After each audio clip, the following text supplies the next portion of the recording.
listening to Who's Tom and Dick, a weekly podcast with your hosts, Martin Weavers, fighting stage 4 lung cancer, and Patrick Mortimer, living with heart disease. Why not grab yourself a cup of coffee, sit back, and enjoy the chatter as we discuss and share information, talking about tough subjects, and offering help, support, and motivation with a positive mental attitude. Good morning to listeners of Who's Tom and Dick on this bright and sunny Friday morning. Hello, Martin. How are you? Hello, Patrick, and welcome to you too on this bright and sunny Friday morning. It's lovely, isn't it? Gorgeous. Spring has sprung again. Spring has certainly sprung. I've got out on my garden and I've cut my grass. Wow, I cut mine last week too. Did you? Yeah, well, it's where I hang my washing out, so it's getting a bit long. Yeah, it was a bit wet. I didn't like cutting it that much, but I got a layer off of it anyway, so it's starting to look tidy. You've got new grass. Yes, I have got new grass. I've got a few patches appeared, so I've had to sprinkle a bit of grass seed in. Because if you've got a dog or something, then it will go bare. But no, I haven't got a dog. I know you haven't got a dog. But so we're here again for another podcast, Patrick. We certainly are. So who are we talking to today then, mate? Well, for the second week running, we speak to a fellow broadcaster. Our guest today runs his own YouTube channel and he talks about multiple sclerosis. So we're obviously going to be talking about MS, but Dominic is going to talk to us about a trek that he's going to do across Canada to raise money for the MS Brain Research charity. So will you please welcome Dominic Shadbolt? Good morning, Dominic, and how are you? Good morning, Dominic. Morning, Patrick. Morning, Martin. How are you guys? We're good. Thanks very much for coming on the podcast. And first of all, I normally ask the guests, can you give us a little bit about your background, please? Okay. I'm 56. I'm half British. I'm half Canadian because when you detect a twang in my voice, that's what it is. I was born in Vancouver. For the purposes of this, I was diagnosed with MS 33 years ago when there were no drugs. And it was like, you've got MS, right? What should I do? Eat less red meat. Okay. Thank you. But, they had no way of treating it. So I've been married twice. I've got a 22-year-old daughter who, through my very rose-tinted spectacles as a father, thinks she's pretty awesome. She's making her way in London now. You know, it's one of these, when you're 22, you know everything. Your parents have nothing to add. They are not in touch. They don't get it. And you're sitting there thinking, well, I'll sort of be the safety net. And, I'm here. But it's... now I live just between Oxford and Reading. That's where I was trying to remember where you lived between. I remembered Oxford. The $50 million question then, Dominic, is what is multiple sclerosis? I say to people that if you think we've all got a nervous system and it's like wiring in your house and you really don't want wires knocking around without insulation on because the nerves are insulated by something called myelin. And autoimmune just means it attacks itself. So your body decides that for whatever reason, it doesn't like some of the myelin and starts stripping it off, which can go on for a while and not be a problem. But then all of a sudden one day, it's like, oh, my legs feel funny. My eyesight's off. And it's a real come and go thing because your body repairs it. Like if you repaired it with electrical tape, it's not the ideal way. You really want to replace the wire, but the electrical tape is the best you can do. That's the scar tissue. And I always say to people, imagine a battleship. It could be fine. It could just start launching missiles all of its own accord. If two wires that are stripped touch one another in the wrong way. But it's so random. It affects everybody differently. There is no cure. It's a debilitating, disabling disease that's incurable. And whatever the angle of descent, there is an angle of descent to do with the disease. I mean, you could argue that we're all going to die, yes, but it's how and when and where and accelerated or not and to what extent of disability you're going to suffer. It's you get into thorny philosophical stuff. Yeah, about a year ago, we had my cousin on who suffers from the same MS but she's unfortunately in a wheelchair. But you don't. I saw you standing on top of your trike and things like that for your promotional photographs. Have you noticed a deterioration in yourself? Oh gosh, yes. I can hide it better, and I'm not in a wheelchair, and I own a cane that I don't use now, but I have had to use it in the past. It's just, I suppose you get a little more inured to it the longer you've got it, because my view is I will make hay while the sun shines. And right now, I used to do, it was one of my doctor's contentions. He said, I think you've done so well because you've always been so active.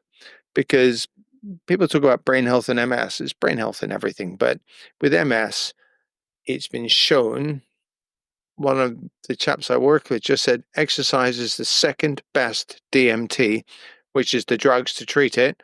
And it should be on prescription. They should write you a prescription saying, I am telling you to do the following. But we all know when we sit in front of the doctor or the dentist or whatever, of course I brush my teeth. Oh, absolutely, doctor. Yeah, no. I'm going to give up smoking tomorrow. I'm going to be on the press ups like a wild thing. Yeah, I mean, it just doesn't happen like that, but that's the ideal. So that's my message to people is, exercise is hard. That's the thing. And if you really, if you're in a wheelchair, for example, exercise might be a case of lifting a couple of cans of fruit or some small weights. You see what I mean? And, it's dealing with what you've got. And exercise is about pushing yourself. So whether or not you can walk 5 steps, I would say then walk 6. And so if you're 5 steps out and 5 steps back, that's 10. If you can get that up to 12, that's a 20% increase. You need to look at it through your lens, not through have you considered a half marathon? Because that's never going to happen. I think Martin would be happy with 3 steps, but there you go. Not to heaven. What are the common symptoms of MS and how was it diagnosed in you? Common symptoms for the majority of people, and again, bear in mind it's different for everybody, but the majority of people is fatigue. People call it brain fog. It's just so when you're staring at something thinking, for me, it was like, when I got it badly once, it's like looking at a book going, I can actually say the words, but they're not meaning anything. They're not joining together anything meaningful. It's just, there's that. You often get coordination issues because, if the nervous system, I'm just sitting here breathing, balancing on your chair, standing up, and you don't realize how much is being run behind the scenes, shall we say, by the nervous system. It's like the internet. We just log on and do this, but there's a lot of stuff going on. And when you start fiddling with it, you get balance issues, sensation issues. People can have sexual issues. People can have, and when I say that, things like what we would consider to be a normal form of behavior, you just can't do it anymore. You get depression. And I think that's kind of like, duh, of course you do. Your typical person to be diagnosed is a 28-year-old female. And you've got your life in front of you when you're 28. It's just, there's no question. It's all laid out. You're going down this path. All I could say to my daughter was, I don't want to ruin things, but bear in mind, life might turn left one day. It does for most people in some way, and you just got to hang on. Yeah. It's really tough, so, and it's transient. That's the other thing is you could barely walk one day and then be not bad the next, which makes it very hard for the people around you to, many people with MS find it very difficult communicating to other people, employers, friends, whatever, that they're ill because they may see them when they're relatively fine. But you're not going to be out and about if you're having problems walking or your bladder's let go or something like that. It's a bit embarrassing to put yourself in public, I think, for most people. But it's one of the things. How was it diagnosed in you then, Dominic? I was, I had changed jobs. I'd been a ski instructor when I was younger, and then long story short, I got a job which involved a lot of sort of sitting and training courses and hotels and stuff. And I ate like a champion, I have to say, and really put on weight. And looked at myself in the mirror and thought, you're a bit hefty there, mate. You may want to do something. So I started trying to run again, which I loathe, but hey. And I was, little things stick in your head. You have mental images of parts of your life. And I was running down the Great Mile in Windsor. I lived in Windsor. So the Great Mile is that big sort of tree-lined grassy avenue towards the castle. And I looked at my feet and it felt like I'd stuck my fingers in the main socket. And I sort of, and essentially every time you bent your head down, it's called the hermit sign, which many people will be familiar with. And I thought, bloody hell, what's going on? And we had a barbecue a couple of days later with some friends, one of whom was a trainee doctor or very new to it. And I said, look, it's not really the thing to sort of bring up stuff at social events, but we know one another well. And she just, though she is a cardiologist now, And on the other end of her career, you'd have rung a bell with her. She sort of remembered it from her books. But she was very cool and just said, don't run for a month. And if it's still happening, go see your doctor. And I could bend my head and sort of set off this electrical sensation, went to see my GP. It was back in the days when they wrote things down as opposed to type them in. So I could read the writing upside down and saw the Hermit's Son and thought, wonder what that is. Went and looked it up in the library and thought, that's not looking good. And, then you're in front of a neurologist and then you're diagnosed. I was in an MRI at Queen Mary in London. It had to be one of the first ones. It was huge and noisy. And you kind of thought every time they turned it on, the lights in London would dim. And very weak compared to today's ones, but, incredible technology. And Boff, you've got MS. You're 23 and you're just there. And I just thought, okay, what now? What's the drugs? There are none. Tough luck. And they were just coming out in the States, because they're always a bit ahead of us, usually movies and drugs and stuff like that. And that's it in a nutshell. And there was but I've had MS for more than half my life now. So it's really, really difficult to reflect on the sort of MS stage. If I was diagnosed 5 years ago, I would still have a very strong memory of what had happened up until then. Yeah. And you're 18. I don't know about you guys. I knew everything when I was 18. You're feckless. It's just like you're unbreakable, and you know everything. And it's just, yeah, okay, yeah, whatever, Well, I sketched out an off-road wheelchair because I was really into mountain biking and thought, well, if it comes to that, and you just don't know what's going to happen. You say you have good days and bad days. How do you plan for things of the future? Obviously, you've got this trek coming up, but I mean, if a family event or things like that, it's... I don't have those kind of good days and bad. I know some people suffer from a lot more. I'm very embedded in the community. I run a YouTube channel about MS and stuff, and you make a point of trying to speak to other MSers who have just the widest variety. There's no point sort of being in the echo chamber of just the people like me. And I don't have to plan for it in that way. The MS doesn't affect me so badly. But then it's a daily... Okay, we're all older gentlemen, distinguished clearly. But, you may have occasionally be familiar with the idea of getting out of bed at 5 a.m. for a quick pee. And my right leg is just clunky then because I throw it out of bed. Once I get going, it's fine and I can hide it from you. But then, it's like peg leg Jake. My wife's like, could you be quiet? And it's like, I'm trying. And, but it just is, and I used to fall asleep because you get tired. I didn't know initially that it was such a big thing, but there's pictures of me when I'm young, asleep at parties. This was the standard joke it became. Here's Dom, he's asleep.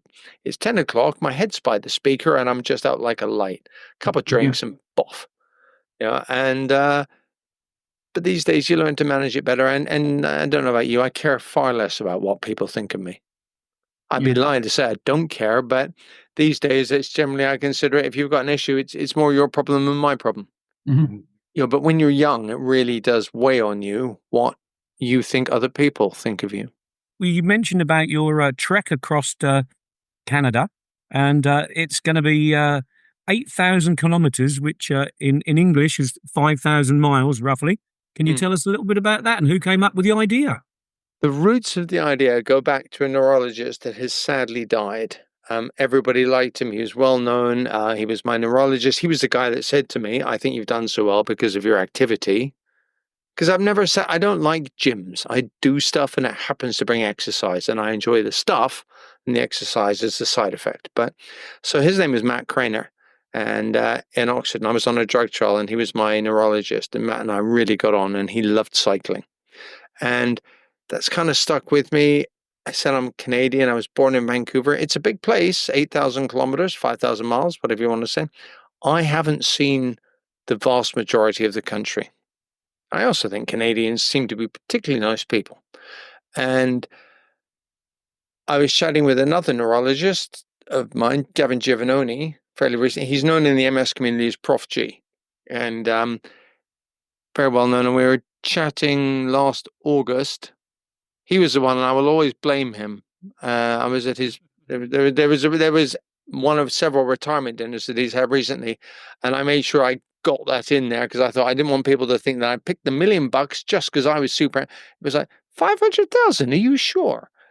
And he's a lovely guy, very persuasive, and I'm very gullible sometimes. So I went, yeah, $1 million. And also, I think it's a nice headline figure, and I think we can do it. I'm doing it on a recumbent trike. So it's they call it a tadpole trike. It's sort of 2 wheels at the front, 1 at the back, and they're really quite quick, downhill especially. And I frightened myself once in training. I was doing 50 plus miles an hour with luggage on the back, thinking this is probably unwise. You might want to just back it off a bit. We jump out of their car at 50 miles an hour, dressed like you are. Not many people. I've cycled a lot. I think I view it like eating an elephant, bit by bit by bit. So when I looked at my stats, I was saying to Lisa, who you know, I said, I've already cycled 800 kilometers training on the trike, amongst much other stuff. I said, that's 10% of the ride. That suddenly made me feel like, because I've done 10% of the ride purely in training, just riding around here locally. And the hills are much worse here. People always go the Rockies, and it's like, yeah, but it's just like a long, relatively slow slope. It's none of this sort of up Bretwell Hill at 10%. And so it's, but I'm going self-supported. I like camping. I am more than competent and able to camp. I've done lots of it. So I think some people are a bit aghast at that, but I've got panniers, and it's my intention, where possible, to just knock on somebody's door, because people tend to have much bigger yards, and say, would you mind if I pitched my tent in your front garden tonight, please? And a guy who'd ridden across Canada said, that's what you need to do. He said, and I promise you, within about 10 minutes, you'll be holding a beer explaining what you're doing. And, what's the worst somebody's going to say? No. That's highly unlikely, but, even if other times they'll be, you got to come in, you got to eat, whatever. But the Canadians tend to be very nice people. And across the prairies, the more open you get, the lower the population density, the more people tend to be welcoming of strangers. The English are very, it always strikes me when I come to land in England, how close all the houses are together. But it's because we don't have as much land. Your trike, were you ergonomically unfitted for this, or is it just a standard thing that you sit in and put your feet and your arms on? Well, ergonomically fitted, I think it's sort of a sort of in between. I've made lots of performance modifications to it.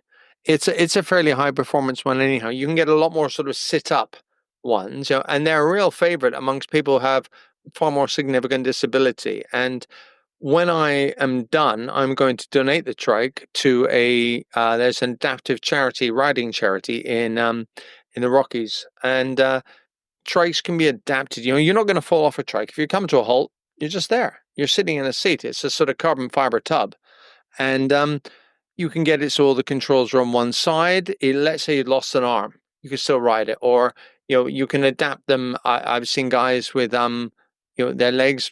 It was a guy who'd lost his leg below the knee, and he had a cycle shoe on the carbon leg, and it was clipped into the pedals. And he's doing 1.5 legs of pedaling effort, but it's not my trike because I'm quite heavily sponsored. Everything's paid for by other people, and it doesn't feel right to me to sort of take it at the end and go, hey, this is mine.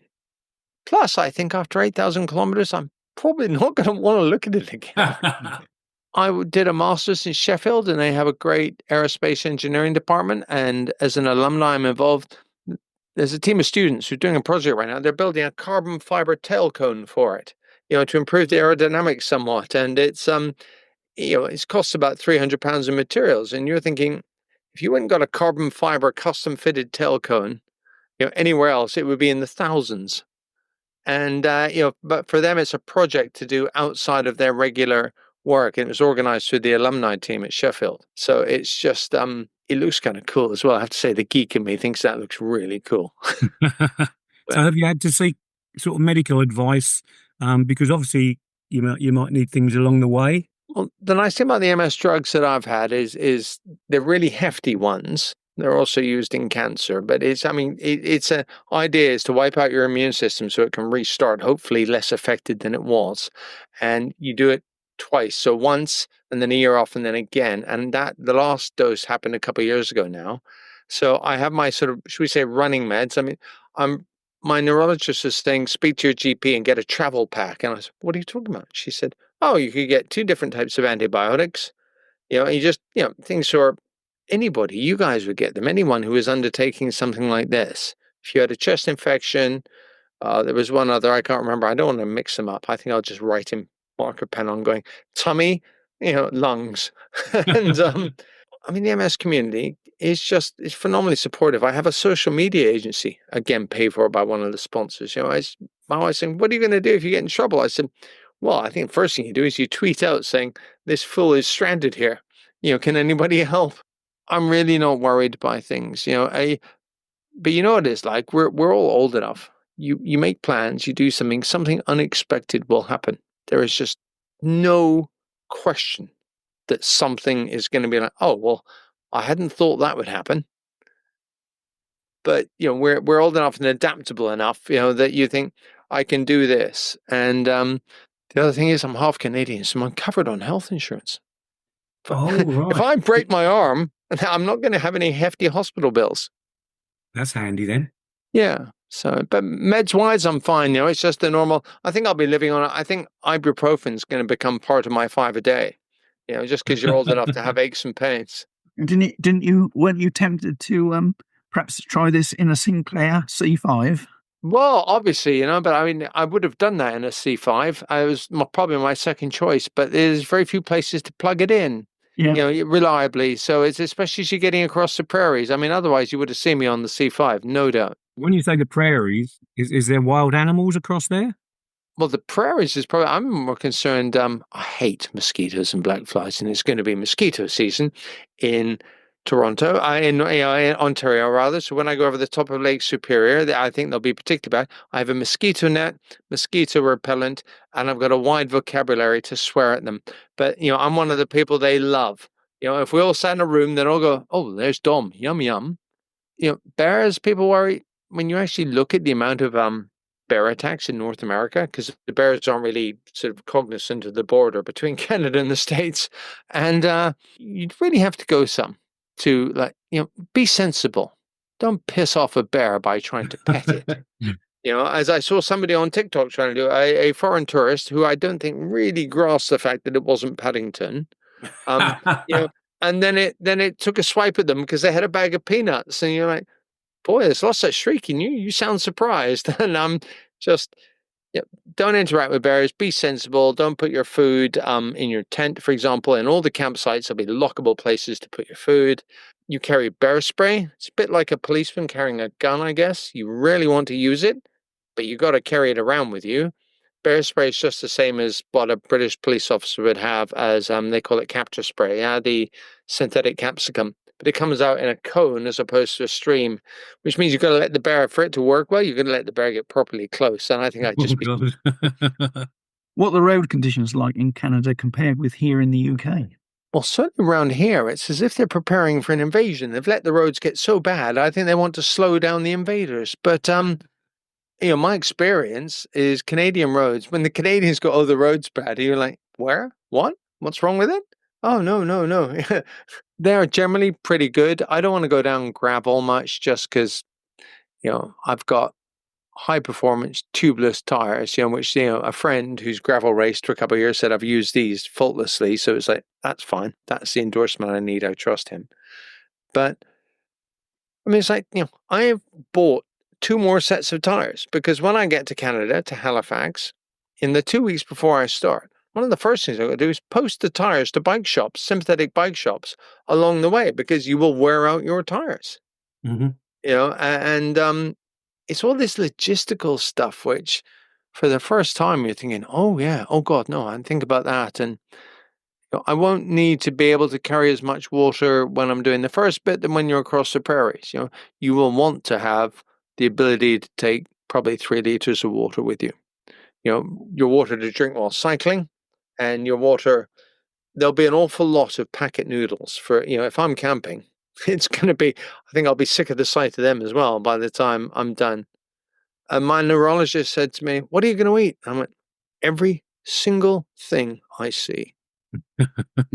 So when you say you've planned to get your tyres sent to a place, they'll go and replace them for you. So you've obviously plotted your route. So how far do you want to do each day?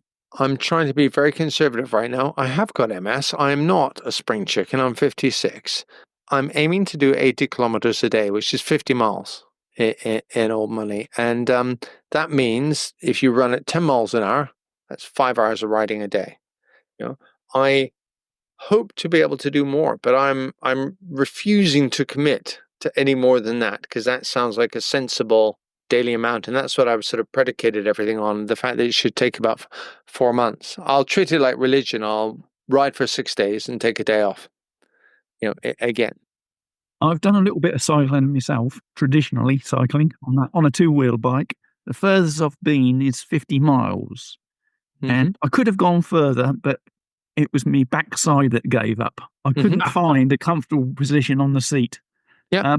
What are the uncomfortable things about a recumbent bike? It looks really cozy and comfortable. Is it? Well, very few. That's the nice thing. So it's what I've discovered, and it was an unexpected thing. Trading, we've had some pretty, it's gotten nice now, but we've had some pretty grim weather. And on the 23rd of December, I said, well, I'll cycle down. We're having Christmas at the mother-in-law's, the other side of Salisbury Plain. It was about 110K. And I cycled down. Oh, my feet got so cold. Because your feet are right in front of you. I now am the proud owner of a pair of electric socks. Right. I bought on Amazon. They were 26 quid. I run them on the lowest power, but they don't make your feet hot, but they don't let your feet get cold.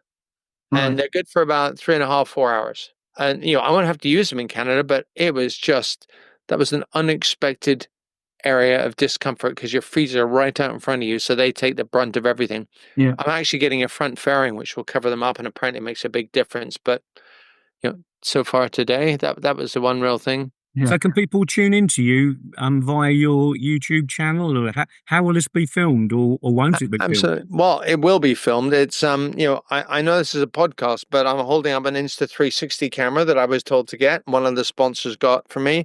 There's this stuff. I've been doing updates every day. So the YouTube channel, which is the MS Guide. So they'll be going live, not every day, but people want to know what's it like, how's it going, all that kind of stuff. And like I said, there'll be something, well, this really sucks. I didn't know about this. And the Insta360 is just, it produces those amazing images. So they're actually changing the flagpole. So we use the Instapole, and the Instapole just sit on the top, and I can upload footage to the social media people every day. Oh God! So you're going to have signage on your trike to say that what you're doing? For sure, yeah, with custom gear, everything. So yeah, it's all custom design gear.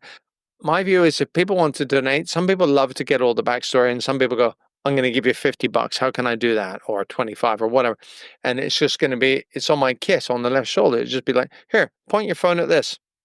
That's what my next question was going to be. How can people donate? So yeah, rc4ms.org, ridecanada4ms.org is the website. And back to my previous point, if that's all you want to do is donate or follow me on the socials or anything, it's all on page 1 to get that out. And the rest of the website is drilling into I want to know more about this. Tell me more about brain health. Tell me more about the projects that you're supporting, all that kind of stuff. But some people aren't interested in that, and I'm not going to make them wade through that to donate. So what is the date you start?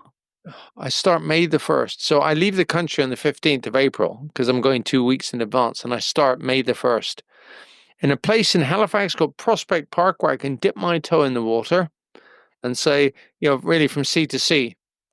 Because I finish up in Vancouver. I can go to Vancouver Island, but I'm not sure it's all. I think it'll be no sweat to go to Vancouver Island. By the time I pedal to Vancouver, it'll be like a little hop. I've got family in Vancouver, so that's why. Well, I've got family in Halifax too, so it's very handy. If people don't want to donate, and I get it, some can afford it, some can't, and you can do it down to $1. But probably the single biggest thing, and our lives are ruled by the social media algorithm now, whether we like it or not. Well, for something like this, if people subscribe, I would say to people, when I started the channel, I've got 4,500 subscribers now, but when I had 2, I'd say to people, it's the same, subscribe, share, because then the algorithm goes, oh, well, that's not a person in the MS community, and they've seen fit to share this. It must be interesting. Therefore, I'll show it to more people. It's that's the single biggest thing, is just to engage with the social media stuff, or say to your friend, have you seen this clown? He's cycling across Canada. And, and it's to spread the word wider than the MS community. Just for our listeners, Dominic, tell us your websites and YouTube channel again, nice and clearly. So www.themsguide, so one word, so THEMSGUIDE.com. That's the YouTube. Yep. And then the Trek website, if you want to learn more about the Trek specifically, the ride, is www.rc and then the digit 4. So when I say rc4ms.org, O-R-G.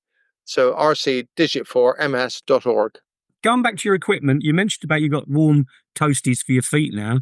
You must have to have jackets and lycra and different things to pack, I suppose, because of different inclement weather. The 4-month weather window that I'm going in is probably going to be warmer. The single biggest risk that I face is not bears, it's not running out of water. It's, as I go west, will be air quality from forest fires. Because, we've seen on the news and stuff, previous, how New York was affected, I think last year, with all the forest fires in northern Quebec. Because the wind was blowing down. If it's like that and I can't cycle, I can't cycle. It's thick smoke. You can't cycle. It might be hundreds of miles away. But, so there's that. But back to the kit. So you've got a sleeping mat, and I'm old enough. I bought a bigger one or a thicker one because I'm not going to suffer for my art. I did a 100-mile walk a couple of years ago in 4 days and took a thin sleeping mat, and that wasn't fun. But it was only 4 days. This is thicker. I have a tent from a sponsor in Canada. Very small firm, but he just went, that sounds like a cool thing. We don't sponsor people generally. And then posted me this uber groovy tent, carbon fiber, everything. And I think it's made of magic. It seems to weigh nothing. I have sort of a cook set for one. Clothing wise, probably 4 cycle shirts, 4 cycle shorts. And I will wear, if it's cooler, I have some merino wool underwear, but for the large part, it's going to be temperate. I will take a thin Gore-Tex jacket, because Canada does like to rain. The joke is in Vancouver, you don't tan, you rust. And across the prairies, they say you can get 4 seasons in a day. It can be completely clear and sunny, then the fog rolls in, then it dumps on you, the water. And I just, your skin's waterproof. You will not die from being wet. But the main thing is it's waterproof panniers and stuff. Have a dry change of clothes. There's 4 pairs of socks. I'm reckoning on 4 because my conversations with people, I've got 2 massive battery packs for keeping everything, charged, is going to be, hi, how are you? Please may I plug this in? And please may I use your shower? Because, you can just, or even if you just clean your kit in sort of running water on the side of the house or whatever, or in a stream, it's just, it's not a beauty parade. You will not always smell like a flower. But oftentimes when it's you get used to yourself. I feel really weird sometimes, guys, talking about all this because I think this is how I want it to go and this is how I think it ought to go. But I'm old enough to be less convinced. In that certainty of youth? Well, that's gone. So I've got this second thing in the back of my head going, I hope it goes like that. That's how I really hope it goes. I'm sure it will. But just before, I think, because you've been very lucky with all your sponsors, I thought I'd mention a few of your sponsors. If you fire away, it's been brilliantly supported. Inspired Cycle Engineers, Tubolito, 4 Eyes. That was an interesting one. I didn't. What is that one? 4 Eyes. A power meter is something that goes in your crank arm of your pedals, and like heart rate measures output, but it's a more accurate way. It tells you how hard you're working. Right. Okay. So I could bore you and tell you I run at 260 watts for 4 hours. But that's what it does. Just interesting. 4 Eyes with it, number 4 and then 4 Eyes. Yeah, they're Canadian. Okay, and then we've got branded sports bottles, Canyon, Rota. We've got Beeline bicycles, Exceptional Innovations, Fighter Fit Picks, and Oxford Pharmacies. So and there's more since then. But that was all that's telling me is I ought to update the website. But it's one of these. I feel like I'm Well, I'm juggling so many things. Training is like a job.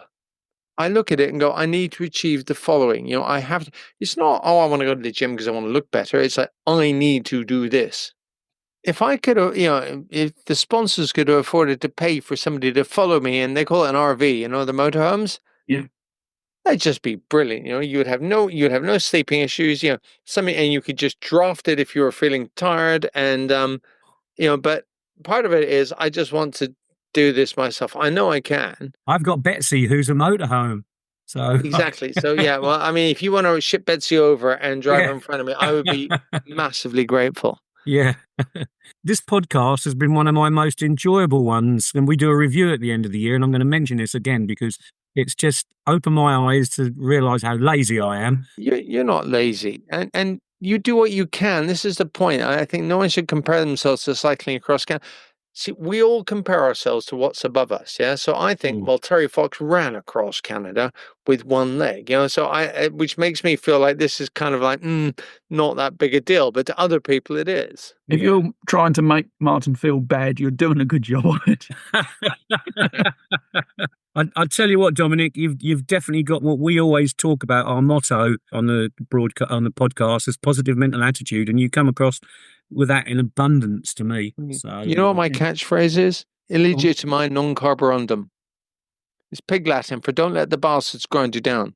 And it's too easy to let things do that, but it's just, if it goes badly, it goes badly, but I don't plan on it, and I think if you think that it's going to go badly, you're far more likely to have it go badly. Well, I wish you the best of luck, and I'm sure you do, Pat. Yes, so do I. Thank you. It would be, do you know what would be nice, even if it's a very brief thing, is to catch up when I'm back. Yeah, we'll do that. We'll do that. Fantastic. Well, thank you for coming on our podcast. Yeah, thanks very much, Dominic, and we'll catch up with you. Thank you for having me. I appreciate it. Thanks very much, Dominic. Thanks, Dominic. To you. Thank you. Thanks a lot, lads. Bye. Bye-bye. Another interesting guest this morning, Martin, and a challenge of 5,000 miles on a recumbent bike. Yeah. Which looks a bit like a Sinclair C5 for those that don't know what a recumbent bike looks like, but it's a three-wheeler, waves it low. Without the shell, eh?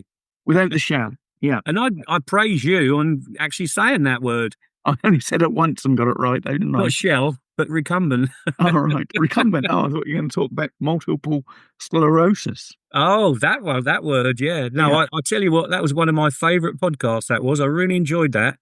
And I tell you what, it's just a shame it's in Canada. I'd love to have joined him somewhere and just said hello and good luck, and that was, as I say, that was really, really interesting. And don't forget where you can tune in, everybody. And you'll have links on our podcast and our website as well. So there's a link on our description for this particular podcast as well. So go down there and find all the links. Have a look. It's worth a look.